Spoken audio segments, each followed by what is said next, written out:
Siyaram guys, कैसे हैं आप सभी प्यारे भक्तों को मेरी तरफ से नमस्कार। तो गाइज आज के इस खास वीडियो में मैं आपको माता रानी की बहुत ही प्रसिद्ध और अलौकिक दरबार माता पूर्णागिरी में दर्शन और यात्रा की संपूर्ण जानकारी बताऊंगा।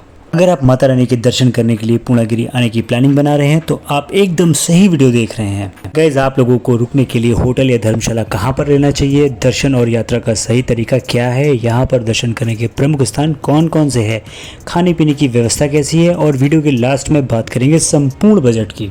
तो गाइज माता पूर्णागिरी यात्रा के A to Z complete information के लिए इस वीडियो को एक बार पूरा जरूर देखिए। तो चलिए माता रानी का नाम लेकर शुरू करते हैं आज के इस पावन यात्रा को। गाइज कमेंट बॉक्स में जय माता दी जरूर लिखें। गाइज माता रानी का यह दिव्य दरबार उत्तराखंड के चंपावत जिले में टनकपुर शहर से लगभग 20 किलोमीटर दूरी पर 3000 फीट की ऊंचाई पर अन्नपूर्णा शिखर पर स्थित है। गाइज यह चमत्कारी दरबार माता रानी के 51 शक्तिपीठों में से एक है। यहाँ पर माता रानी का नाभि का भाग गिरा था। गाइज ऐसे में तो पूरे साल करोड़ों भक्त यहाँ पर दर्शन करने के लिए आते हैं, लेकिन अप्रैल से लेकर मार्च तक में नवरात्रि के समय अपार भीड़ यहाँ पर होती है। साथ ही साथ लगभग 3 महीने तक मेले का आयोजन भी किया जाता है। तो चलिए फिर वीडियो में आगे बढ़ते हैं। तो गाइज एकदम शुरू से शुरू करते हैं और जानते हैं कि आप यहाँ तक कैसे पहुँचेंगे। सबसे पहले बात करते हैं ट्रेन की। दोस्तों टनकपुर में ही वेल कनेक्टेड रेलवे स्टेशन है। गाइज अगर आपको यहाँ तक के लिए डायरेक्ट ट्रेन नहीं मिलती है तो आप लखनऊ, शाहजहांपुर या बरेली तक आने के बाद बस या टैक्सी के माध्यम से टनकपुर तक पहुँच जाएंगे। वहीं अगर आप बाय रोड आते हैं तो गाइज आपके आसपास के शहरों और राज्यों से टनकपुर की डायरेक्ट बसें भी मिल जाएंगी। तो गाइज बात करें फ्लाइट की तो यहाँ पर नियरेस्ट एयरपोर्ट पंतनगर में है, जो कि पूर्णागिरी से लगभग 80 किलोमीटर की दूरी पर है। तो चलिए कार से बहुत ही शानदार सफर पूरा करते हुए अब हम लोग पहुँच चुके हैं टनकपुर। और गाइज अब हम लोग बात करते हैं रुकने के लिए होटल या धर्मशाला कहाँ पर लेना चाहिए। फ्रेंड्स यहाँ पर रुकने के लिए आपके पास में 2 तरीके हैं। अगर आप फैमिली के साथ आते हैं और टनकपुर पहुँचने में दोपहर या शाम हो जाती है तो फिर आप टनकपुर में ही होटल ले सकते हैं। यहाँ पर होटल की स्टार्टिंग 500 से हो जाती है। 1000 या 1200 रुपये के बजट में आपको एक अच्छा सा रूम मिल जाएगा। गाइज वहीं अगर आप ट्रेन से पहुँचने के बाद सीधा पूर्णागिरी जाना चाहते हैं तो रेलवे स्टेशन के बाहर से या फिर रेलवे स्टेशन से थोड़ा सा आगे बढ़ने पर क्रॉसिंग है, यहीं पर टैक्सी स्टैंड और बस स्टैंड है। यहीं से आपको पूर्णागिरी के लिए टैक्सी मिल जाएगी। टैक्सी वाले इस दूरी के लिए 60 से 80 रुपये चार्ज करते हैं और आपको एकदम लास्ट में सीढ़ियों तक ड्रॉप कर देते हैं। कुछ ही सीढ़ी चढ़ने के बाद दोनों ही साइड में आपको बहुत सारे धर्मशाला मिल जाएंगे, जहां पर आप फ्री में भी रह सकते हैं, लेकिन आपको प्रसाद यहीं से लेना होगा। यहां पर आपको फ्रेश होने और लॉकर की फैसिलिटी भी मिल जाती है। गाइस इसके अलावा अगर आप रात में यहाँ रुकना चाहते हैं तो आप यहाँ पर रात में रुक भी सकते हैं। मैक्सिमम लोग ऐसा ही करते हैं। तो आपके पास में दोनों ऑप्शन हैं। आप चाहें तो टनकपुर में रुक जाएं या आप सीधे यहाँ पर आने के बाद धर्मशाला में भी रह सकते हैं। फिर उसके बाद आप माता रानी के दर्शन करने जा सकते हैं।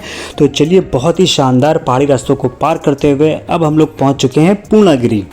गाइज अब हम बात करते हैं दर्शन करने के सही तरीके का। सही तरीका क्या है? गाइज माता रानी के मंदिर तक पहुंचने के लिए लगभग 3 किलोमीटर की चढ़ाई चढ़नी होती है। गाइज जिसमें से 1000 से ज़्यादा सीढ़ियां हैं, साथ ही 1 किलोमीटर के आसपास का सपाट रास्ता भी पड़ता है। पूरे रास्ते प्रसाद और खाने पीने की दुकानें बनी हुई हैं।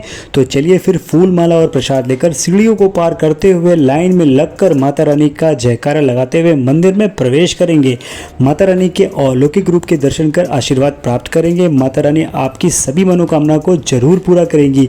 गाइज बहुत ही दिव्य और सच्चा दरबार है। आप भी यहाँ पर दर्शन करने जरूर आएं। माता रानी जी के दर्शन करने के बाद में वापसी के समय 500 मीटर नीचे आने पर माँ काली का प्राचीन मंदिर बना हुआ है। यहाँ पर भी आप दर्शन कर नारियल भेंट जरूर करें। गाइज माँ काली के दर्शन करने से आपकी बहुत सारी मनोकामनाएं भी पूरी होती हैं। इसके अलावा रास्ते में 1-2 और भी प्राचीन मंदिर बने हुए हैं, वहाँ पर भी आप लोग दर्शन कर सकते हैं। फिर लास्ट में जहाँ से चढ़ाई स्टार्ट होती थी वहीं पर भैरव जी का मंदिर भी बना हुआ है। यहाँ पर भी आप दर्शन जरूर करें। कहते हैं कि माता रानी के दर्शन करने के बाद भैरव जी का दर्शन करने को जरूर जाना चाहिए। दोस्तों अगर यहाँ पर नॉर्मल भीड़ है तो आप चढ़ाई और दर्शन 3 से 4 घंटे में वापस कर टैक्सी स्टैंड पर आ जाएंगे। वहीं अगर बहुत ज़्यादा भीड़ है तो यहाँ पर 6 से 7 घंटे भी लग जाते हैं। तो दोस्तों चलिए माता रानी के दर्शन करने के बाद अब हम लोग वापस टनकपुर आ जाएंगे और अब हम चलेंगे बाबा सिद्धनाथ मंदिर में दर्शन करने को, जो शारदा नदी और बैराज को पार करके नेपाल साइड में बना हुआ है, जो कि टनकपुर टैक्सी स्टैंड से 6 से 7 किलोमीटर की दूरी पर स्थित है। ऑटो में 30 से 40 रुपये देकर आप बैराज के पास आ जाएंगे। गाइस शारदा नदी के इस साइड भारत है और दूसरी साइड नेपाल है। बैराज को पैदल पार करके आपको नेपाल साइड आना होगा। आप अपने साथ में आधार कार्ड जरूर रखें। यहाँ पर चेकिंग भी की जाती है। अगर आप फैमिली में हैं तो एक आदमी का आधार कार्ड दिखाकर भी आप बाकी लोगों को लेके जा सकते हैं, और अगर आप लोग ग्रुप में हैं यानी कि इंडिविजुअल हैं तो आप सभी लोगों को अपना अपना आधार कार्ड दिखाना होगा। गाइस आप बैराज, जिसे हम डैम भी कहते हैं, यहाँ पर आप आराम से घूम भी सकते हैं। डैम पर नज़ारे बहुत ही शानदार और आकर्षक लगते हैं।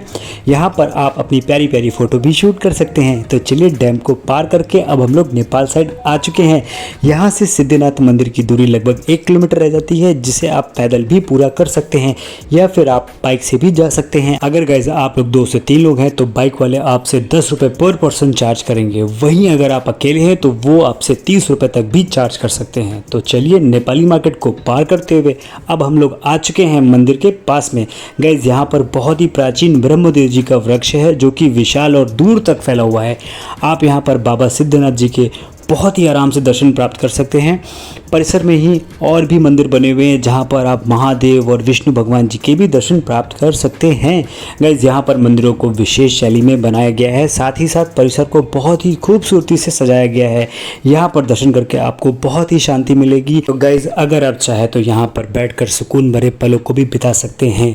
गाइस ऐसी मान्यता है बाबा सिद्धनाथ जी के दर्शन करने के बाद ही आपकी पूर्णागिरि की यात्रा संपूर्ण मानी जाती है। तो आप यहाँ पर दर्शन करने के लिए ज़रूर जाएं। गाइस यहाँ पर नेपाली मार्केट भी है। आप अगर चाहें तो यहाँ से शॉपिंग कर सकते हैं। साथ ही साथ यहाँ पर खाने पीने की भी अच्छी व्यवस्था है। बहुत से छोटे मोटे रेस्टोरेंट ऐसे बने हुए हैं, यहाँ पर खाना पीना भी कर सकते हैं। वहीं अगर आप चाहें तो यहाँ से नेपाल की यात्रा भी करने जा सकते हैं। बहुत सारे लोग यहाँ से महेंद्रनगर भी घूमने जाते हैं। गाइस इन सभी प्लेस को कवर करने के बाद आप अपने घर के लिए वापसी कर सकते हैं। गाइस बात करें यहाँ पर खाने पीने की कैसी व्यवस्था है, तो गाइस आपको यहाँ पर हर तरीके का फूड मिल जाएगा। आप यहाँ पर बहुत ही सस्ते में भी खाना पीना कर सकते हैं। गाइस यहाँ पर 100 रुपये से लेके 110 रुपये के बीच में आपको थाली भोजन मिल जाता है। इसके अलावा आप अगर चाहें तो अलग अलग भोजन भी कर सकते हैं। बात करें यहाँ पर आने का सबसे अच्छा समय कौन सा रहता है, तो गाइस अक्टूबर से लेके जून तक का समय यहाँ पर आने के लिए सबसे अच्छा समय है। गाइस जुलाई, अगस्त और सितंबर में यहाँ पर बहुत ज़्यादा बारिश होती है। उस समय सभी रास्ते बंद हो जाते हैं। तो आप बारिश के समय को छोड़कर पूरे साल कभी भी यहाँ पर दर्शन करने आ सकते हैं। बात करें आपको कितने दिनों का टूर प्लान बनाना चाहिए, ऐसे तो मैक्सिमम लोग सेम डे जाकर रिटर्न हो जाते हैं। इसके अलावा आप यहाँ पर 2 डेज और 1 नाइट का प्लान बना सकते हैं। इतने टाइम में आप सभी प्लेसेस को बहुत ही आराम से कवर कर लेंगे। तो चलिए गाइस अब हम लोग बात करते हैं सबसे जरूरी सवाल कि कितने बजट में इस पावन यात्रा को हम पूरा कर लेंगे। गाइस अगर आप सेम डे जाकर रिटर्न हो जाते हैं तो 1000 से 1200 प्लस ट्रेन का टिकट, इतने बजट में बहुत ही आराम से इस यात्रा को आप पूरा कर लेंगे। गाइज वहीं अगर आप 2 लोग हैं और आप यहाँ पर 1 नाइट का स्टे करते हैं तो 3000 से 3500 प्लस ट्रेन का टिकट, इतने बजट में आप इस पावन यात्रा को पूरा कर लेंगे। गाइज मैंने आपको माता पूर्णागिरि यात्रा से रिलेटेड हर एक छोटी बड़ी जानकारी को बहुत ही अच्छे और सही तरीके से देने की पूरी कोशिश की हुई है। अगर फिर भी कोई सवाल आपके मन में रह जाते हैं तो आप कमेंट के माध्यम से पूछ सकते हैं। बहुत ही जल्दी आपको कमेंट का रिप्लाई भी दिया जाएगा। गाइज आपको ये वीडियो कैसा लगा और आप इस वीडियो को कहाँ से देख रहे हो, कमेंट बॉक्स में ज़रूर बताइएगा प्लीज़। और हाँ गाइज अगर आपको वीडियो की जानकारी अच्छी लगी हो तो अपने 1 लाइक से हमें मोटिवेट ज़रूर करिएगा। साथ ही साथ अपने सभी फ्रेंड्स और रिलेटिव में भी वीडियो को जरूर शेयर करिएगा। गाइज अगर अभी तक आप हमारे चैनल रोमी रोज से नहीं जुड़े हैं तो प्लीज़ चैनल को सब्सक्राइब जरूर करें। गाइज साथ ही साथ बेल आइकन को प्रेस करने के बाद ऑल नोटिफिकेशन को क्लिक जरूर करिएगा, जिससे कि भविष्य में आने वाले सभी वीडियो आपको आसानी से मिल सके। तो चलिए गाइज अब मिलते हैं ऐसे ही किसी और इन्फॉर्मेटिव वीडियो में। तब तक आप अपना और अपने परिवार का बहुत ख्याल रखें। आपकी यात्रा सफल हो, मंगलमय हो। जय सिया राम।